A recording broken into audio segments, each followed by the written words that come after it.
Dieu vous bénisse abondamment. Que Dieu vous bénisse abondamment. Shalom, shalom.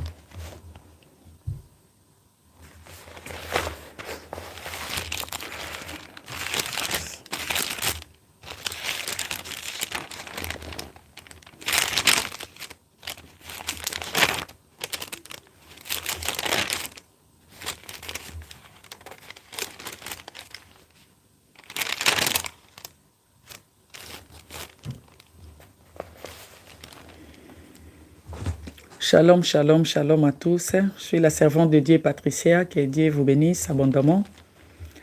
Et je vais faire notre prière d'ouverture.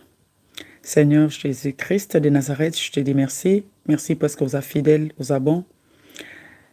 Tu es sans pareil, Adonai, Elohim, El Shaddai.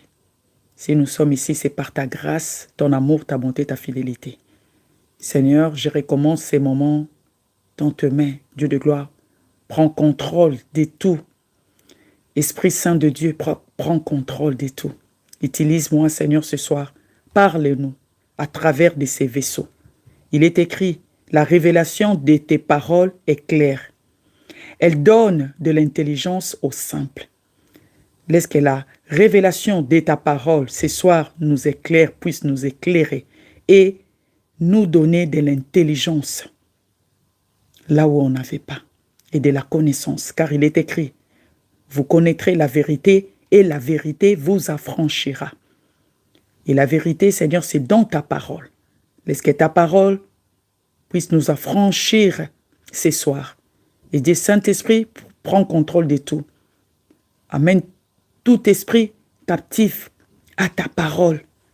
Et je demande, Seigneur, que ta parole sorte avec la puissance du Saint-Esprit, comme un feu, comme un marteau qui brise les rocs ce soir. Dieu Saint-Esprit, prend contrôle de tout. Au nom puissant de notre Seigneur Jésus-Christ de Nazareth, j'ainsi prier. Amen, amen, amen. Shalom, shalom. Que Dieu vous bénisse. Et notre thème de ce soir, c'est la miséricorde de Dieu. Nous allons lire sur Deutéronome 5, verset 9 à verset 10. Deutéronome 5, verset 9 à verset 10. La miséricorde de Dieu. Il est écrit, tu ne te prosterneras point devant elle, et tu ne les serviras point. Car moi, l'Éternel, ton Dieu, je suis un Dieu jaloux, qui punit l'iniquité de père sur les enfants, jusqu'à la 3e et la 4e génération de ceux qui me haïssent, et qui fait miséricorde jusqu'à 1000 générations à ceux qui m'aiment et qui gardent mes commandements. La miséricorde de Dieu, la miséricorde de Dieu. Pour comprendre ou pour mieux comprendre la miséricorde de Dieu, nous avons 4 étapes. Et dans ces 4 étapes, pour nous comprendre miséricorde ya Nzambe, mawa ya Nzambe, tozana 4 étapes ya ko suivre. Nous avons 4 étapes à suivre. Soki totangi na Jean 8, verset 32. Le binabiso, vous connaîtrez la vérité et la vérité vous affranchira. C'est seulement à travers de la vérité, à travers de la parole de Dieu qu'on est affranchi. Et, premièrement, numéro 1, nous devons connaître la nature de Dieu et son caractère, premièrement. On a lobby, pour nous comprendre la miséricorde de Dieu, nous avons 4 étapes à suivre. Et na 4 étapes on a suivre, ya ko landa to ya ko yekola. Premièrement, nous devons connaître la nature de Dieu et son caractère. Deuxièmement, nous devons aussi connaître la nature de l'homme. L'homme, ici, c'est en général. C'est pas seulement un homme où je mets à part la femme. Non. L'homme, c'est en général. L'humain, mutu, yo, moi si, comme Obali. Et si l'homme, c'est en général, ça peut être une femme comme un homme. Donc, nous devons aussi connaître la nature de l'homme et son caractère. Fotoyeba nature pe ya mutu, na caractère ya mutu. Pour comprendre la miséricorde de Dieu. Premièrement, fotoyeba nature ya nzambe na biso, pe caractère na ye. Deuxièmement, fotoyeba nature ya biso bato, pe ba caractère na biso. Premièrement, connaître Dieu premièrement connaître Dieu et pourquoi l'homme a besoin de la miséricorde de Dieu. Yaliboso na lobi toyeba nanu caractère ya nzambe. Et po na nini mutu azana besoin ya mawa ya nzambe. Po na nini batu tozana besoin ya mawa ya nzambe. Pourquoi l'homme a besoin de la miséricorde de Dieu. Troisièmement, toza na protocole. Il y a un protocole ou un système spirituel à suivre. Parce qu'il y a des gens incapables d'obtenir ou de recevoir la miséricorde de Dieu dans leur vie. Pourquoi je dis ça?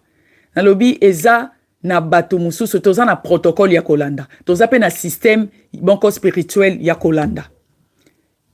Parce que y a des gens eza na bato oyo mususu na mokili o baza incapable yako zoa miséricorde ya nzambe, yako obtenir miséricorde ya nzambe na bavi na bango. Na lobi bongo pourquoi na pese exemple ya Yesu nekulusu. Yesu nekulusu azalaki entouré na deux personnes.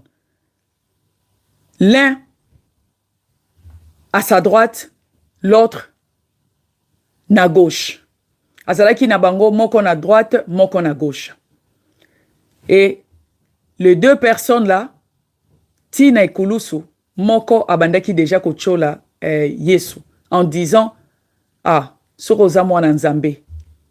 Po na nini ozali awa nekulusu. Yebisa papa na yo ko sauver yote. Abandé déjà ko critiquer Jésus, même na ekulusu. Et l'autre à défendre Jésus, alobi non. Biso tozo ko mérité kozala awa, po biso to sali mabe. Mais ye a sali mabe mon côté. Et jour ango, Yesu ayebisi l'autre qui avait parlé de la part de notre Seigneur Jésus-Christ de Nazareth, ayebisi en vérité, je te l'ai dit, aujourd'hui même, tu seras avec moi au paradis. Et mais l'autre non, ti nekulusu, ti na pembeni azalaki à point ya kokufa, pembeni ya kokufa, mais à obtenir kaka miséricorde ya nzambe te pona nini? Po afungola ki mutema na ye te pa nzambe. Mais l'autre afungola ki mutema na ye en disant que non, biso tozo mérité kozala, mais yete. Ya on a lobby, il y a des gens au bazar incapables. Et ça batu mususu, tia okufa, à obtenir miséricorde ya nzambe te na vie na ye. Pona qualité ya mutema na ye.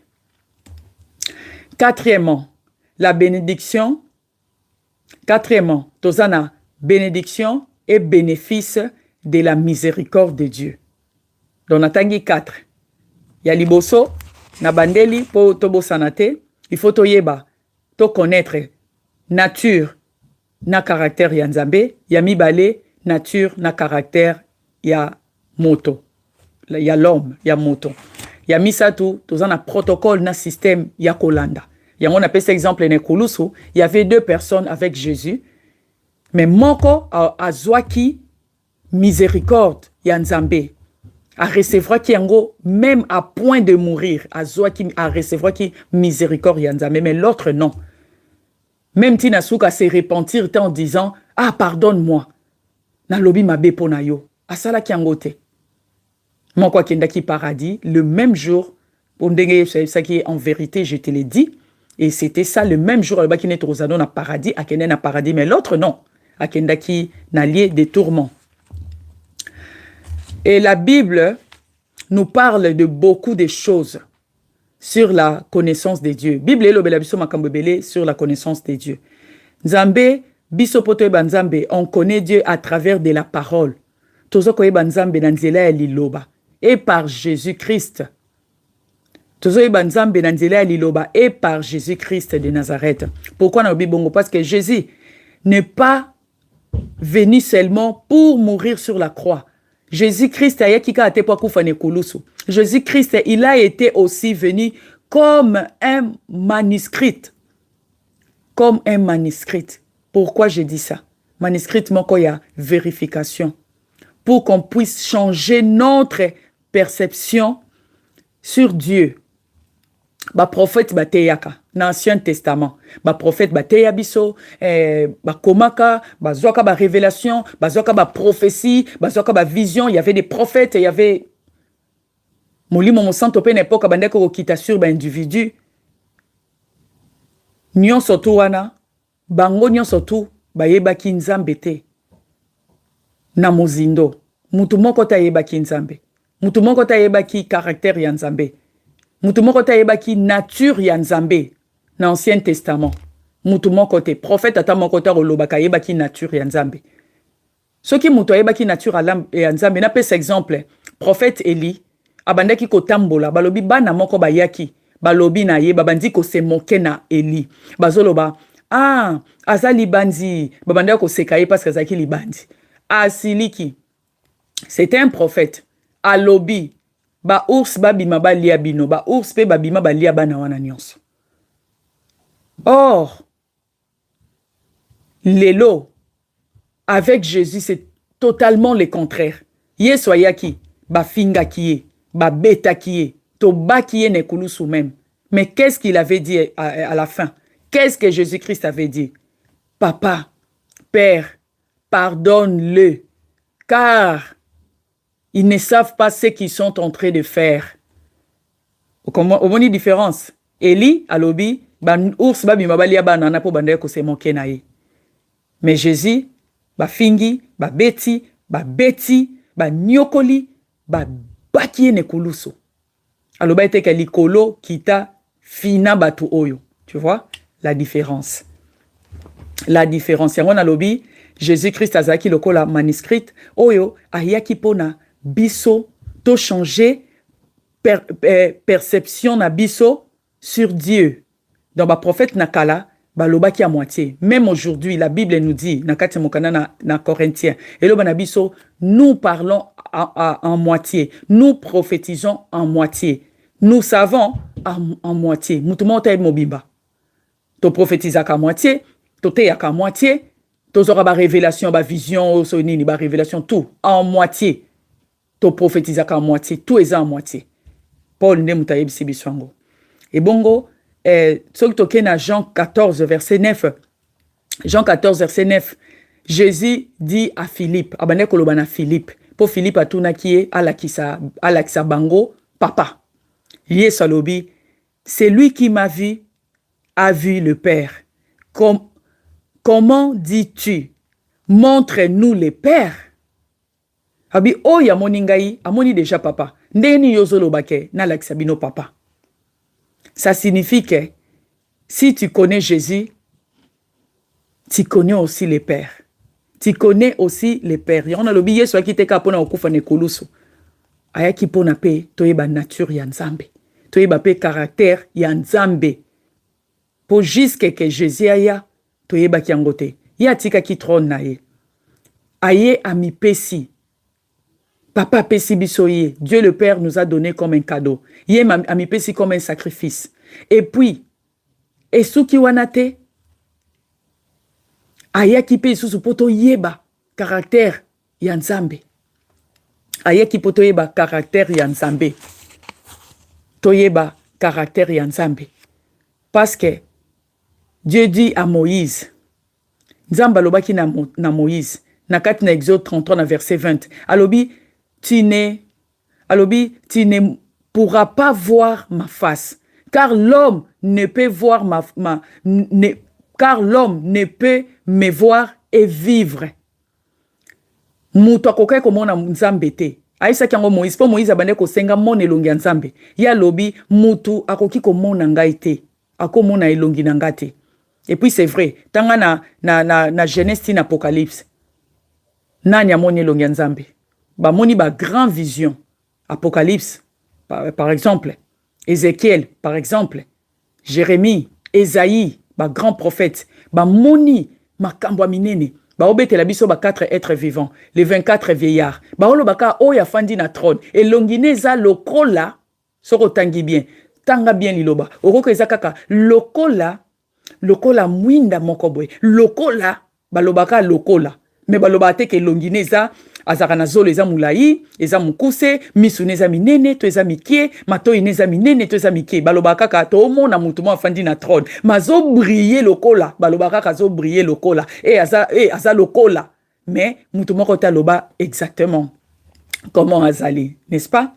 Et puis Jésus ye tangwa yaki abuka ki pe mibeko na ye mon côté abotami lokola moto nyonso ndenge moto fa botama na nzela mwasi na répéta ngo toujours abuka ki ba principe na yete abotami na nzela ya mwasi aye lokola moto alati nzoto pona masumu na biso alati nzoto akiti po ezalaki unique manière oyo nzambe akokaki kokita na mokili azala na kati ya bato ne parce que balobi Emmanuel Dieu parmi les hommes.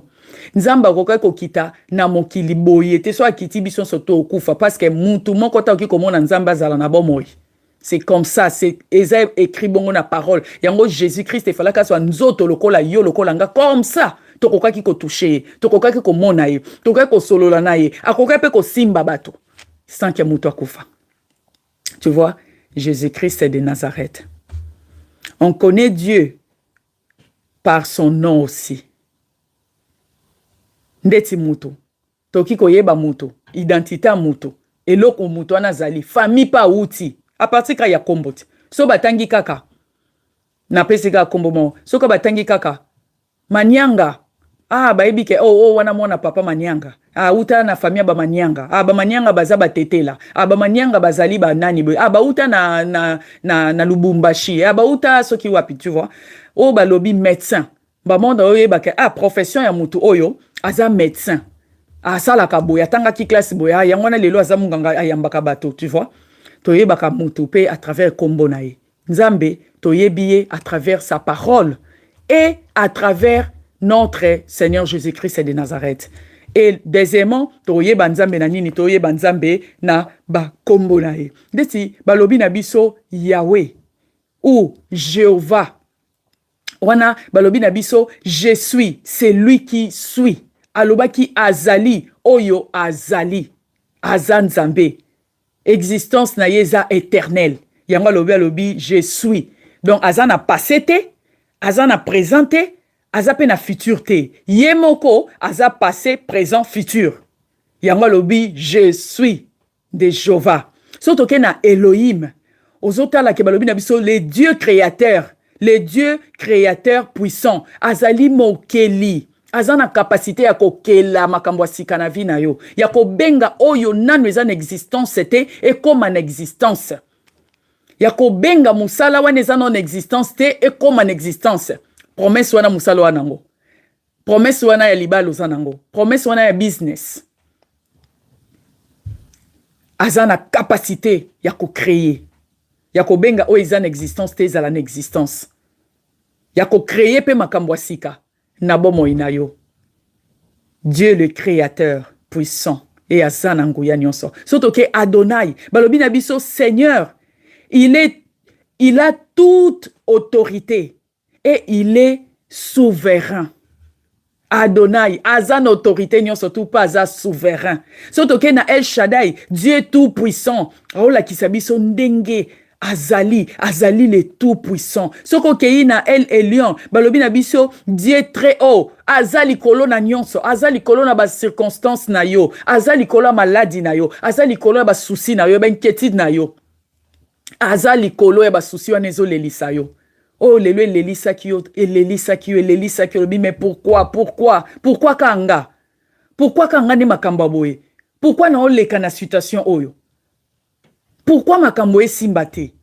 Pourquoi son na fungoli porte esali ndete fungwa mikoto ale mususu ekanga mikoto oyo? Pourquoi?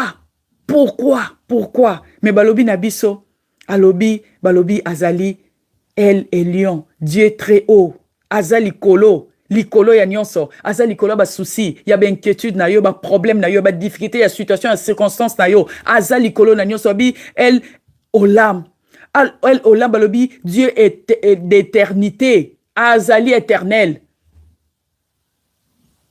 Mutu abota yete, pe mutu akobomaka yete. Mutu akela yete, pe mutu akokelaka yete. Aza éternel, aza nzambe na bonzambe na ye. Wabi na biso, Yahweh, Jéhovah Jireh, le Seigneur qui pourvoit. Le Seigneur pourvoira. Le Seigneur qui pourvoit à toutes nos besoins. Le Seigneur qui pourvoit à tous nos besoins. À tous nos besoins. Il est Dieu. Il pourvoit. Et sika oyo kokite. Et sika mayele no suki wana. Omoneska mayele no suki. Ya ye bandaka. Yo tike ka banda. Ye bise Seigneur. Nga mayele nange suki awa. Yo banda. Yo banda wana. Commence à opérer tes miracles extraordinaires dans ma vie. Pongana suki. Je n'en peux plus. Balobi, le Seigneur pourvoira. Jéhovah Nissi, Babi Nabiso l'Éternel est ma bannière. Et ma bannière. Et mon sauveur. Et mon soutien. Jéhovah Rapha, le Seigneur qui guérit. Yene mutabi kisaka. Maladi na yo nyonso ndenge David alobi Nabiso na kati mokana na Psaume 103 na verset 1 à verset 5. Alors, parce que c'est lui qui guérit, qui me guérit. A guéri ça, on a ba maladie nyon soto. L'Éternel, Jéhovah Rapha. Azana maladie mon roté. Oh, ya oko obi kisate. Totangi na liloba nzambe, balobi na biso yesu asala ki tellement ba miracle extraordinaire, surnaturel, que nyon soto te mba komela biso. Mais entre être ba komela biso, amoni sa ba aveugle. Atambusa ba paralysé, ba paralytique wasaki 38 ans. A redressa moi si en kouki, azalaki courbé, alobaki azali fille d'Abraham, que Satanas a lié pendant 18 ans et a redressa ki moi si wana. Asala ba miracle extraordinaire. Azobi mana cité. Amoni moi si morazo kende kokunda mwana nae. Balobi yesu ayoki pitié, ayoki mawa. Ala yebisi mwana telema. Mwana na sekwa. Azongi sele mama na ye pa bota eka mwana moko. Yesu azali Jéhovah Rapha. Ezane loko moko te oyo Jéhovah Rapha ki kosala te. Ba bengi epe lisusu Jéhovah Shalom. Balobi l'Éternel épée. Azan nzamba pesaka kimia yango Yesu. Yango na lobaki liboso Yesu azali manuscrit na biso. Est-ce que toki ko vérifier? Balobi l'Éternel épée. Azali kimia. Nzambe ya kimia. Apesaka kimia. Jésus alobaki nini? Je vous donne ma paix. Je vous laisse la paix. Je vous donne la paix que le monde ne donne jamais. Omoni? Papa? Na mwana. Eloko moko. Et si ka tozo vérifier. Si, az éternel de paix. Pour Yesu alobaki que je vous donne ma paix. Je vous laisse ma paix. Balobi El Roy. Les dieux qui me voient. Les dieux qui me voient. Agar na pasi na ye. Na désert tangu Sarah bengana kiye. Aleli. Enzamba tindela kiye seko. Alobi. El Roy. Les dieux qui me voient. Nzambo azomona ngai. Nzamba azomona yo. Amona kapasi na yo. Aza papa azalaka toujours présent. Azo mona yo. Aomona tango oloba na motema no. Aomona tango otambola, tango olala, tango okanisa, tango olela, tango lela kana douche, tango lela kana se ya mbetu na ona sa coussin, tango kenda na chambre. Amonaka. Aza nzambo amonaka. Eza ne loko mota monaka te. Eza te ka omonaka tango za na pasi. Il voit tout. Tango balobi les dieux qui me voient. Ingo ba keza nzambe o amonaka nyonso. Non seulement monaka nyonso, mais aza na contrôle. Azana contrôle, à mon aranyonso. Rapha, Tolobi, Alpha et Omega. Tango ke na alpha et oméga. Balobi les premiers et les derniers. Les commencements et la fin. Et ngolo bake azana contrôle. Azana contrôle absolu. Awe ngolo bake nzambe na biso azana contrôle. Ezana eloko moko te échappakaye. Azana contrôle ya début, azana contrôle la katikati, azana contrôle la souka. Ezana eloko moko te oyo ekuleka na vie na o nzamba za surpris. Azolo bake ndeni makamba boyeleke la Patricia. Ndeti ngai dernièrement bakanga kinga YouTube. Na YouTube nanga kala na yo bandela ya sika. Tu penses que nzamba ka mwaki? Non. Azana contrôle. Balobi za alpha za omega. Alobi za alpha za omega. Et ça, il y a échappé. Les premiers, les derniers. Babi, le commencement, la fin. Azana contrôle, il y a absolument, il y a nyonso.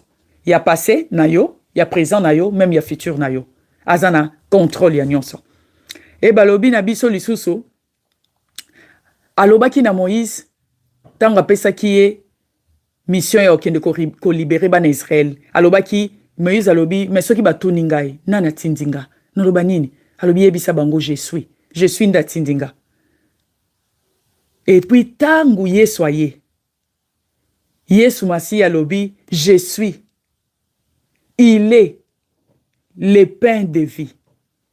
La lumière et la vérité et le chemin. Yesu aye ko confirmer oyo ye azali. Alobi azali lipa ya bomoi. Pole na biso, aza vérité, aza penzela, aza bosolo, aza penzela. Yesu aza merveilleux. Pour comprendre pourquoi la miséricorde de Dieu est importante dans la vie humaine. Pour comprendre pourquoi miséricorde ya Nzambe est important dans la vie na biso ba humain, na vie na biso bato. Hein? Il faut tout comprendre na lobi nature ya Nzambe pe ya mutu. Nde wana to comprendre pourquoi yango na tangi toyebaka moto pe na kombo na ye. Famille awuti, esika awuti, pays ton msupa awuti, oso babi congolais, ruta Congo. Babi Manyanga, aza mwana ya papa Manyanga. Tu vois? Médecin, aza médecin. Na kombo na ye. Ndenge moto to tanga ba kombo ya Yesu, ba kombo ya Nzambe. Soto kei na 1 Jean 4, verset 7 à verset 8. Kuna to kende koyeba nature ya Nzambe. Nature ya Nzambe za nini? Car, na kati na 1 Jean 4, verset 7 à 8. Kuna balobi na biso, car l'amour est de Dieu. Quiconque aime est né de Dieu et connaît Dieu. Balobi, car l'amour est de Dieu. Dieu est amour. Même dans Jean 3, 16, car Dieu a tant aimé le monde qu'il a donné son Fils. Car Dieu a tant aimé. Nature ya Nzambe, caractère naye, eza bolingo. Eza bolingo. Même temps où Yesu ayaki, anilaki les 10 commandements. Mais alobaki, ezalaki na mibale ezalaki le plus grand. Ezalaki ya liboso, bolingo. Pona Nzambe, ya mibale pe kaka, bolingo. Amour pour notre Dieu. L'amour pour notre Dieu. L'amour à toi-même na prochain. Ezalaki kaka lobela kika sur bolingo. Abande ko lakisa biso nature. Nature na ye. Nature ya Nzambe. Caractère ya Nzambe. Eza bolingo. Car l'amour est de Dieu. Car l'amour est de Dieu. L'amour est de Dieu. Sikoyo, to kende ko lobela sur caractère ya mutu. Siko tozo kende ko lobela to comprendre que nature ya Nzambe eza bolingo. Nzambe aza bolingo. Aza totalement différent na biso bato. Aola kisabiso ka oke obikisa yo. Kazana contrôle. Kamona kayo. Kayebi yo. Ayoka kayo. Aza indifférent te na ba souci na ba problème na yo. Oyele kana mokili. Aza indifférent na ngota omona. Aza na nguya. Aza éternel. Aza likolo. Likolo ya ba circonstance. Baola kisabiso Nzambe. Nzambe monene na ye. Et masuki yana te ba biso car l'amour est de Dieu. Bolingo eza Nzambe. Nzamba za bolingo. Pour que l'autre est là. azana bolingo te. Donc toko sangise kutuna bolingo jamais. Et sikoyo tozo kende ko connaître la nature de l'homme. La nature de l'homme. Tozo na Psaume 51. Psaume 51, verset 1 à verset 5. Mais bon, la version en français est un peu différent. Bon, ils ont des verset 1 à verset 6 en français. Ils sont un peu différents. Alors, binabiso, lorsque Nathan, les prophètes, vint à lui, après que David fit aller vers Bathsheba. Alors, la Bible nous dit, ô Dieu, aie pitié de moi dans ta bonté, selon ta grande miséricorde. Efface mes transgressions, lave-moi complètement de mon iniquité et purifie-moi de mon péché, car je reconnais mes transgressions. Et mon péché est constamment devant moi. Wana David mutazolela. J'ai péché contre toi seul et j'ai fait ce qui est mal à tes yeux. Wana David azakolele pa Nzambe. Alobi na Nzambe, aie pitié de moi. Et puis balobi, voici, je suis né dans l'iniquité et ma mère m'a conçu dans le péché. Wana na verset 7. David azakolela. Pourquoi David abandait kolela? Pas à reconnaître ma péché naïe, à reconnaître ma transgression naïe. Alobi, aie pitié de moi. Je reconnais mes transgressions, mes péchés. Dans la version espagnole, mes rébellions. David azolela. Ce qui tolobi péché, péché zali égal à désobéissance. Péché égal à désobéissance. Quand tu désobéis, tu pêches. Désobéissance égale à péché. Iniquité égale à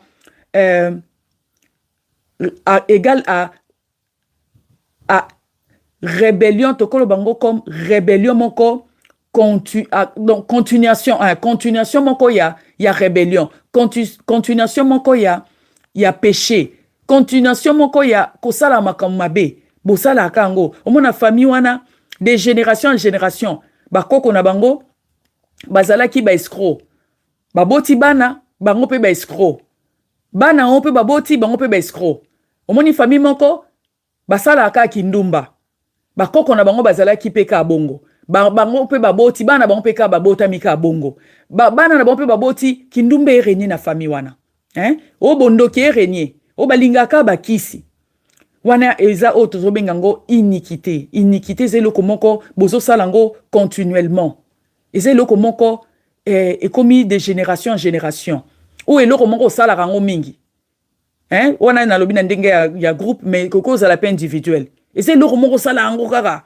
Yo ko fanda miete sans ko finga, sans ko tonga. Lelo sengelango pardon le bosali lisusu. Et comme iniquité. Et c'est loko moko continuellement tu fais ça.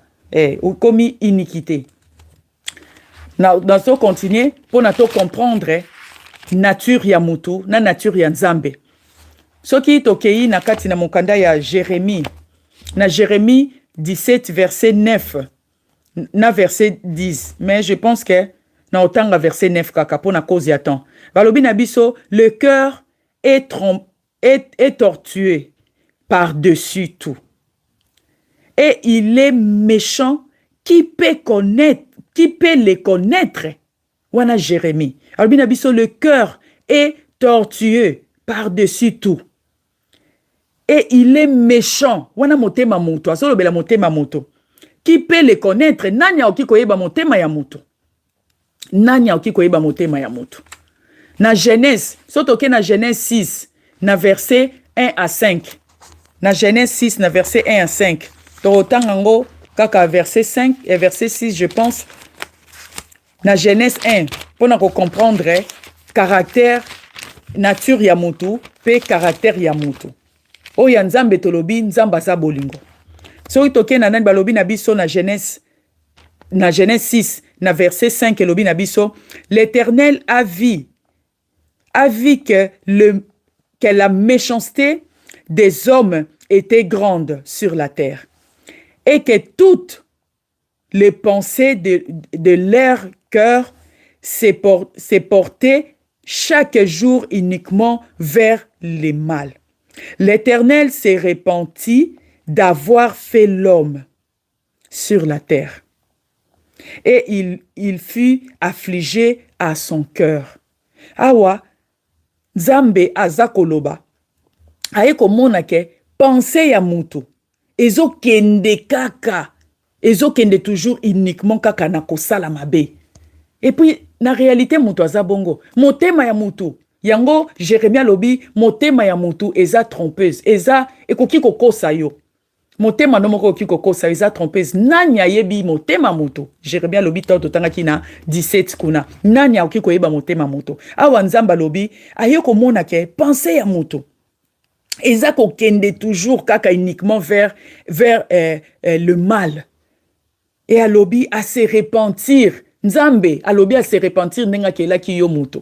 À se repentir nango. Après histoire yeko continue ya Noé non nenga bomaki mokili n'époque wana.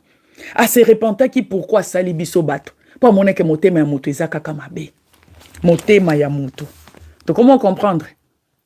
Donc comment comprendre yoki awa balobi motema ya Nzambe et ça là qui est passé. Motema na yoka qui passe na motema ke komona ke motema ya mutu et ça mabe. Ayoka ki passe komona ke motema ya mutu ezali mabe. À se repentir po na nini asali biso bato. Nzambe aza bolingo. Contraire na biso bato. Le contraire na biso bato totalement. Nzambe ye aza bolingo. Mutu. Okiko mutu. Mutu na réalité.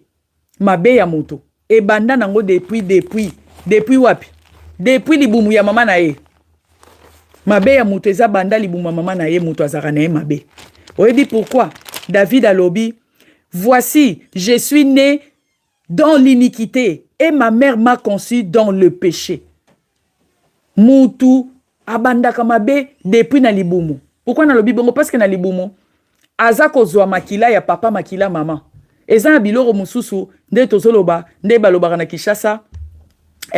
Moi si azemi il faut pas vendre na liboko na matama, il faut azala na société pour ozo transmettre ango na bébé même awa na babindele soki toke tant tokendaka na hôpital so za na zemi baloba pe la même chose, il faut azala na joie, il faut lobela ka bébé na yo, il faut lobaka ne azala gentil, la. Pourquoi baloba bongo? Parce que il y a des choses oyo tozo zwango à partir ya makila, tozo bengango ba lien héréditaire. Hein, lignée sanguine. Hein, lignée sanguine. Tozo zwango na nzela ya makila. Tozo zwango kuna.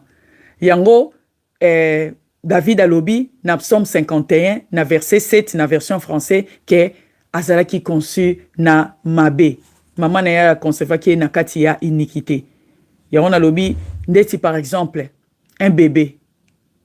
Un bébé, so ba koksi ba 6 mois, par là 5 mois, so azo tete, aome la libele maman na e. Au moins baswaka biso boy. So ko che ayi, o se ayi vraiment ya solo. Au moins bébé abandi oseka. Ngana salo na bana na boda ko mingi. Au moins bise yo oseka. Au moins oseka ko aleni na oseka. Au moins mwana muke. De 0 à 2 ans wana. Asiliki ko, la kiso penda siliki olela. Abosani ke mama longola kaye panial, asokola kaye kaka, apesa kaye kolia tangwa sengi, mokutu mama la te na butu po apese libele to apese miliki. Abosani, wana neso ebite mwana olela, silika ola kiso penda ka siliki. Mwana il y a 2 ans ou moins il y a 2 ans, 2 ans, 3 ans, 4 ans, 5 ans. Otunde likambo wangani. Ou sinon akosi yo. Ongate mtu nali yango. Ba anglais basala nzembu mobo ya bana. Ya Cocomelon. Cocomelon, moi nana ba oyebise papa na e. Na moni yo zolia sukali.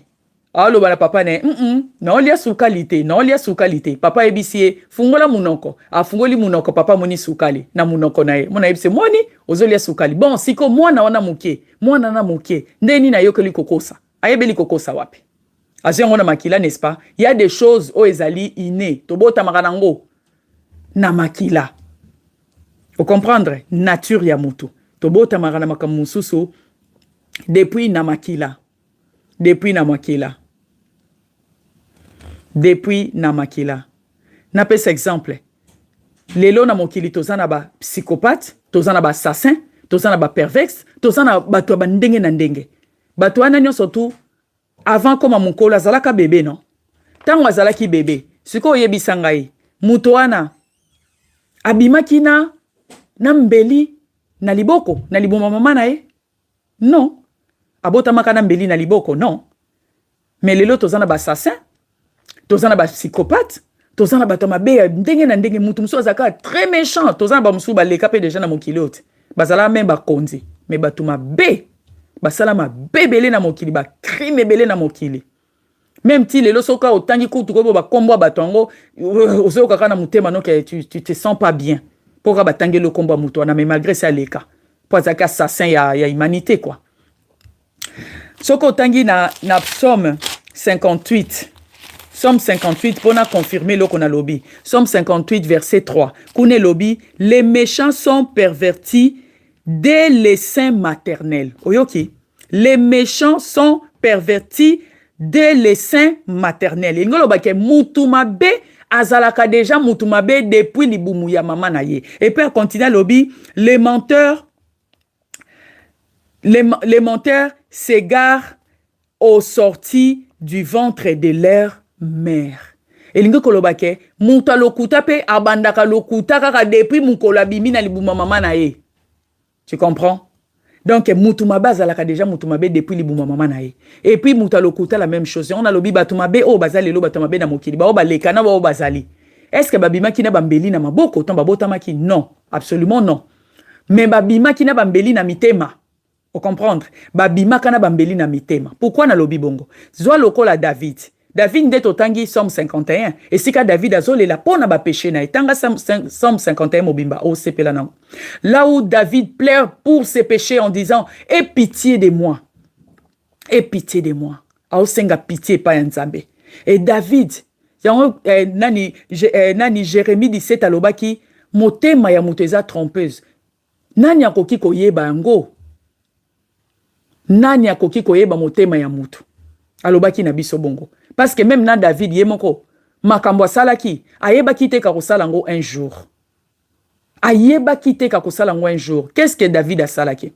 Balobi prophète Nathan yaki koyebisa David. Aki koyebisa David ke est-ce que mutu moko azana mbongo, azana nyonso, azana bibwele bele.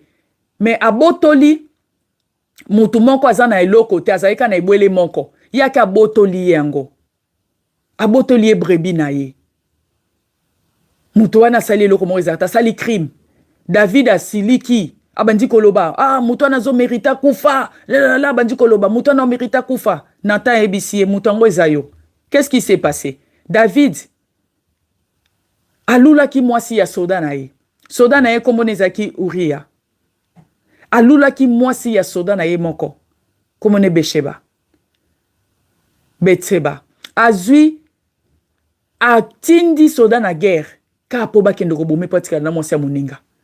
Po tanga bimaki na ye mwasi azui zemi. Na soni wana abengisi mobali auta guerre aya.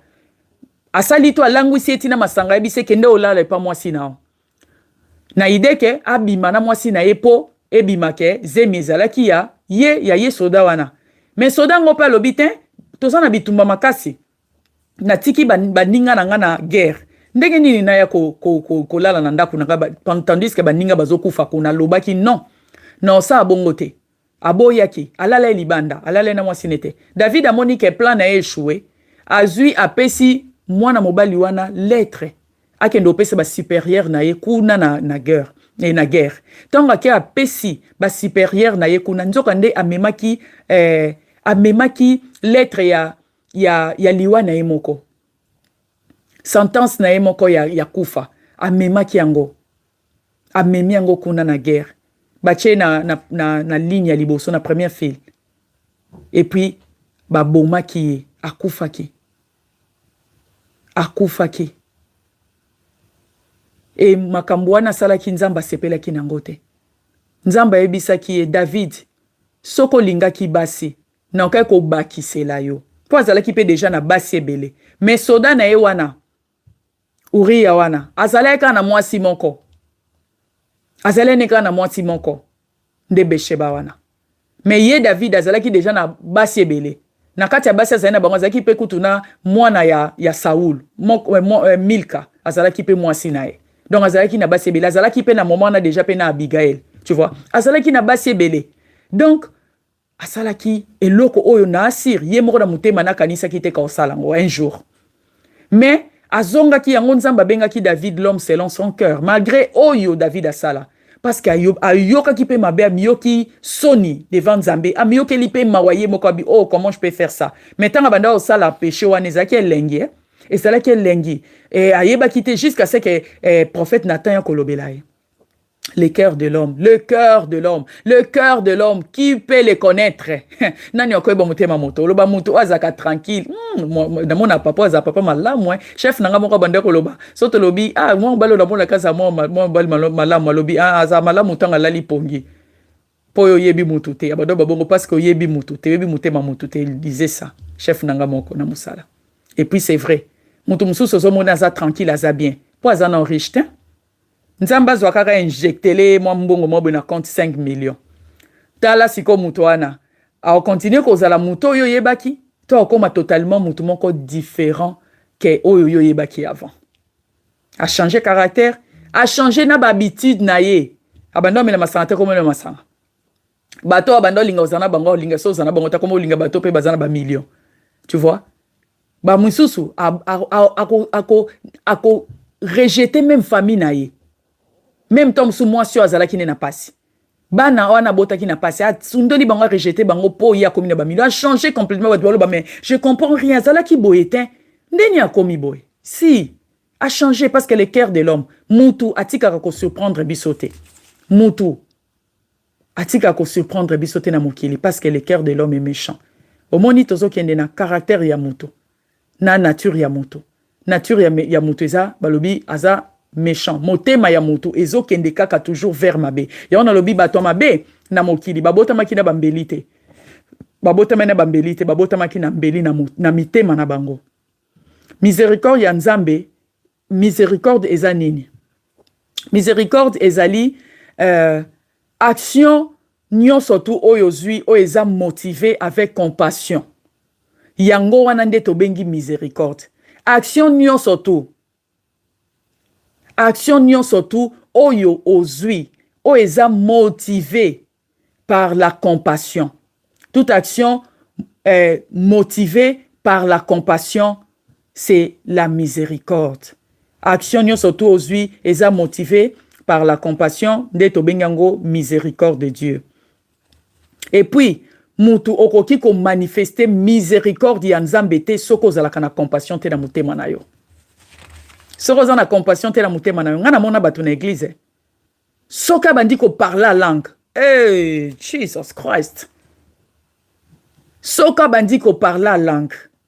Mais olobi ba ange ba okita sikoyo. Mais soka kiti na chair. Compassion ata mukete na motema na ye. Mbote kuta pe sabatu te. Azalaka kanda. So lobine likambuka boy. Apeli moto.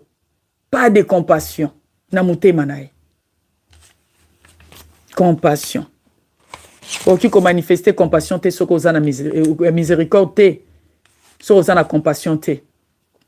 Compassion côté mususu soto kende tina Galate 5 na verset 22 pour nous lever la compassion. Mutu pour comprendre compassion. Compassion est composé na nini. Compassion est composé na soto kende na Galate na lobi Galate 5 parce que kuna ba lever la biso sur le fruit de l'esprit.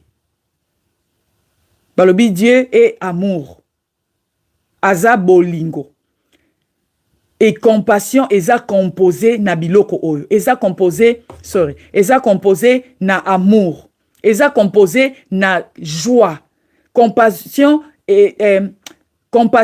eza composé na amour. O parlara langue. On dirait ba ange ba okita a sikoyo. Mais na mutema no bolingo eza te. Zéro.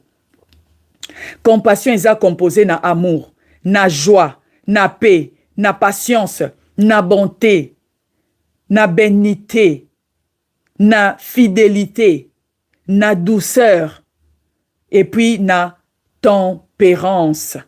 Eza composé na yango, ba fruit de l'esprit. Yango ndezali composition ya compassion.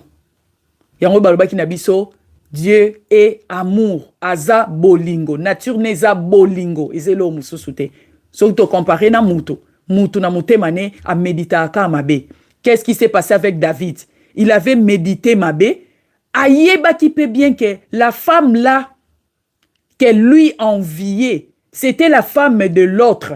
C'était la femme de son soldat, ceux qui Uris.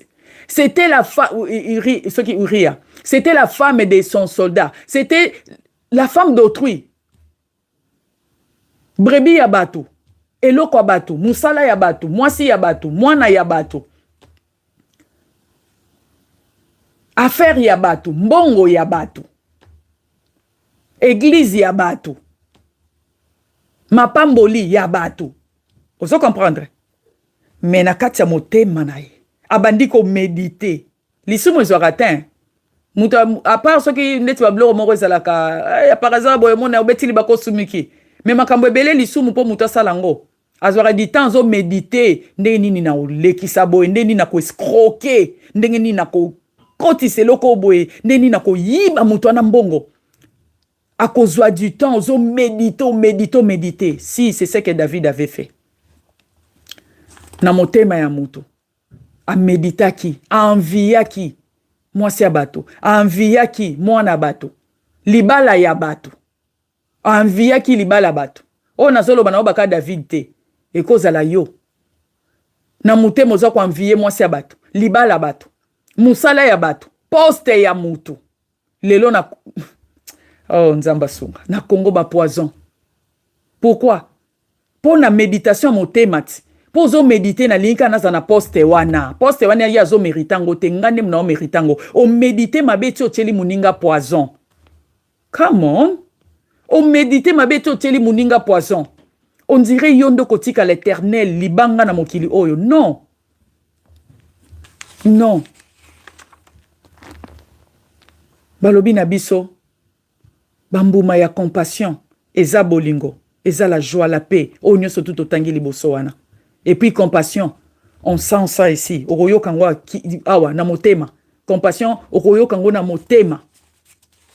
Et biso batamokili. Tozali ba fruit ya compassion.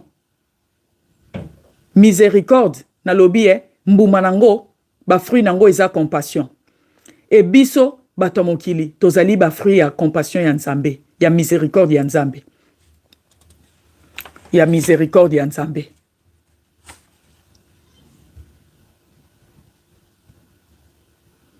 Et puis miséricorde, ezape lisusu ndenge nini mutu oza koyoka pe pasi po na batu mususu. Mutu o ayokaka pasi po na batu mususu. Mutu wana azali pe na compassion. Miséricorde ya Nzambe eza na deux dimensions. Dimension liboso ezali le pardon. Les pardons de péché. Donc, miséricorde, ils en a deux dimensions. Dimension liboso ezali, les pardons de péché. Et puis, les mususu ezali, kozala na posa yako sunga batu o bazana souffrance. Ozana na mawa, ya pasi ya baninga. Kozala na mawa ya pasi ya baninga. Kozala pena na posa yako sunga batu oyo bazana pasi. Le pardon de péché na ozali na compassion yako ya au secours des autres. Yako ya au secours des autres. Miséricorde ya Nzambe ezali pona ba péché premièrement. Parce que miséricorde ba tutozo ango kaka na côté o etali masumu. Tant na seli sumu na lobi Nzambe limbi sanga tolobaka Seigneur et miséricorde de moi. Zala na miséricorde na ngai. Miséricorde ezolobaka te pona péché mais miséricorde ya Nzambe sur ba vie na biso ezali contre le péché, eza pe po na batu o bazali na incapacité na baspe mususu ba vie na biso parce que mutu na réalité aza limité. Et puis nzambe miséricorde ya nzambe ezalaka automatique te. Ezaka te automatique boye oh miséricorde ya nzambe, non, c'est pas ça. Biso batu nzambe miséricorde ya nzambe toza nango posa pona ba péché na biso. Et puis toza na besoin miséricorde ya nzambe parce que tozali na incapacité mutu aza limité. Na ndenge moko boye d'une manière ou d'une autre mutu aza limité. Mutu aza limité. Mutu aza limité. Et puis eloko mususu mutu okozwa okokutana na miséricorde ya nzambe te, mawa ya nzambe te, soki nzambe nanu akuti kati na yo, soki nanu nzambe akuti kati na yo eloko oyo te. Alobi Seigneur ouvre nzambe po a kitisa pe mawa na ye likolo bomoi na yo, il faut kuta eloko oyo. Soko ozwi na Psaume 51 verset 18 na côté version en français, verset 18 elobi si tu eussais voulu des sacrifices, je t'en aurais offert, mais tu ne prends point plaisir. Non, c'est pas ça. Ezana 19, na français Ezana 19, sorry. Psaume 51 verset 19. Elobi, les sacrifices qui sont agréables à Dieu, c'est un esprit brisé. Et puis balobi, oh Dieu, tu ne dédignes pas un cœur brisé et contrite. Balobi, sacrifice agréable na nzambe, o nzamba linga kezali, esprit o eza brisé. Brisement bazolo ba eza brisement du cœur, brisement du cœur. Mutu oyo azana humilité, mutu o ayebi komi kitisa. Yango David tangu ba yebisa ki amikitisi mbala monko. Amikitisa ki azolela, azalaki na motema o ezalaki ya komi kitisa, motema eza brisé. Balobi l'esprit brisé. Balobi susunini un cœur brisé et contrite. Esprit na yo fozala moto zalaka humble, motema o ezalaka komi kitisa, o ya reconnaître kamabe, o ya reconnaître kamabe na ye, ke nzambe na sumuki limbisa. Mutu wana nzambe balobi, nzamba resistaka bato wana te. Ndepe eza sacrifice oyo nzambe na biso alingaka. Eza sacrifice oyo nzamba lingaka pe a resistaka batu wana te. A resistaka batu wana te. Mutu aza limité. Soki mutu akolobake ngai na koka aza ko se tromper. Mutu aza toujours limité. Mutu nyonso na mokili oyo aza na posa ya miséricorde ya nzambe na vie na ye. Ta mususu mutu aloba, oh, nga na koka, naza riche, naza na tout. Zela na fungola o miso. Oza riche, oza na tout, okoka. Combien de fois tomoni na monde oyo? Bato a minene wano bazana bazaki na ba million même pas. Bango ba leki niveau ba million. Ba leki pe niveau ya ba billiard. Ba komi déjà na ba tri. Ba mbongo ebele. Mais tango ba maladie yaki na ba nzoto na bango. To yaki ko comprendre que mutu aza limité.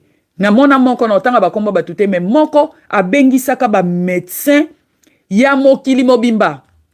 Abengisi ba médecin ba indien, abengisi ba médecin ya ba africain, abengisi wana abengisi ba médecin et bona mulili makambo sala ki pe ya koluka o ya koluka magique koluka boy peut-être.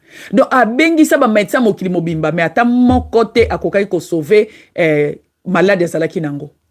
Tomoni ebele yango na lobi mutu aza limité. Mutu nyonso na mokili, riche ou pauvre. Riche ou pauvre. Ozana na ba titre te.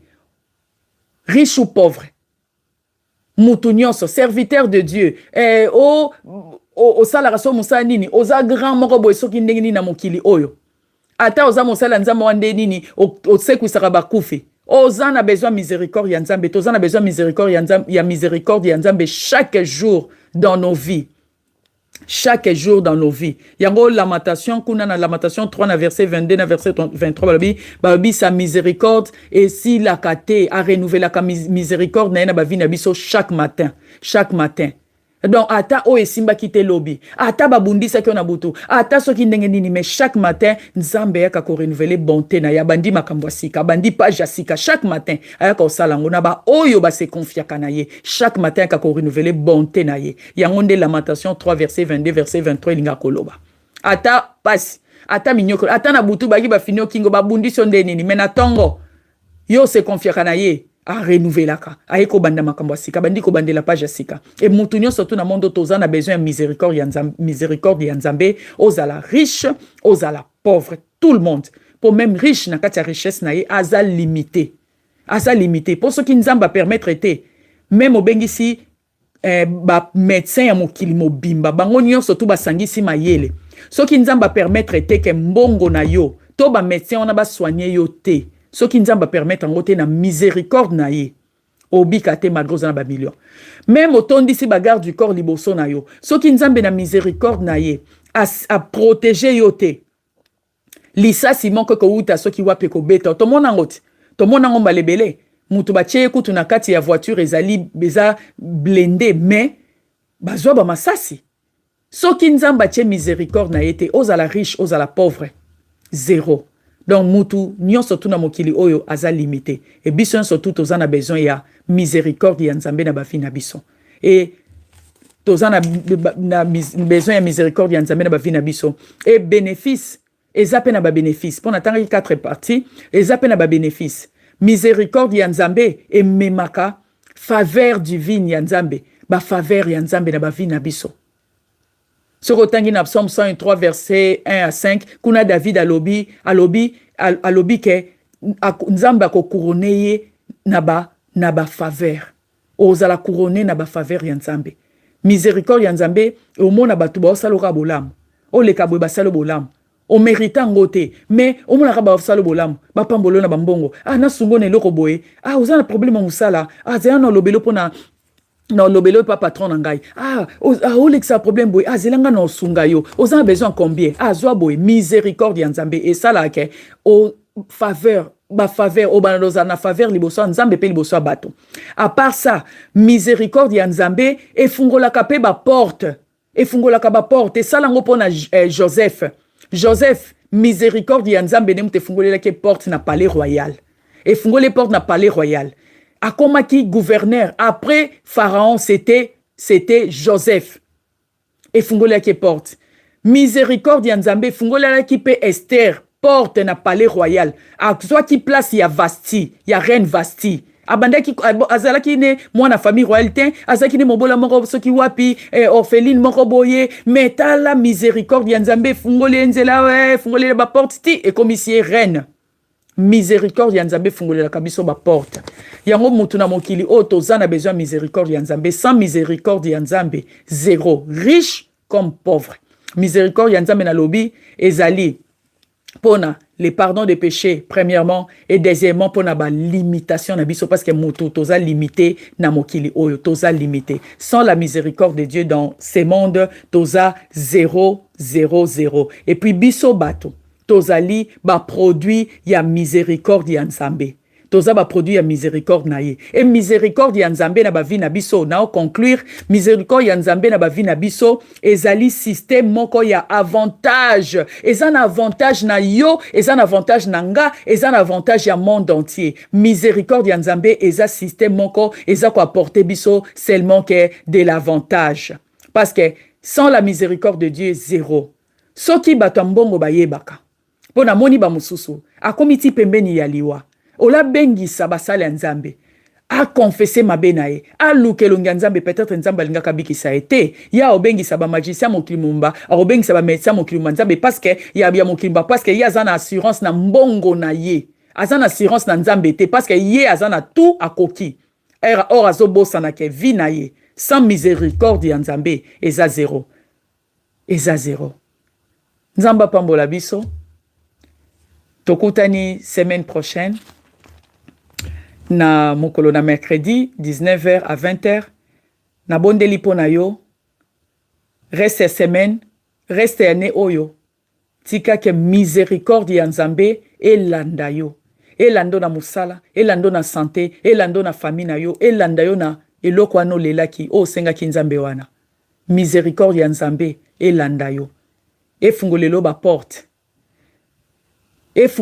porte pe miséricorde ya nzambe emema faveur divine ya nzambe likolo ya vie na yo na basusi na yo na santé na yo na baprojet na yo na baaffaire na yo na ndako na yo na famille na yo miséricorde ya nzambe elanda yo parce que toza na ye besoin toza na besoin miséricorde ya miséricorde ya nzambe eza na faveur na biso eza na avantage na biso. Que Dieu vous bénisse abondamment. Amen. Bye bye.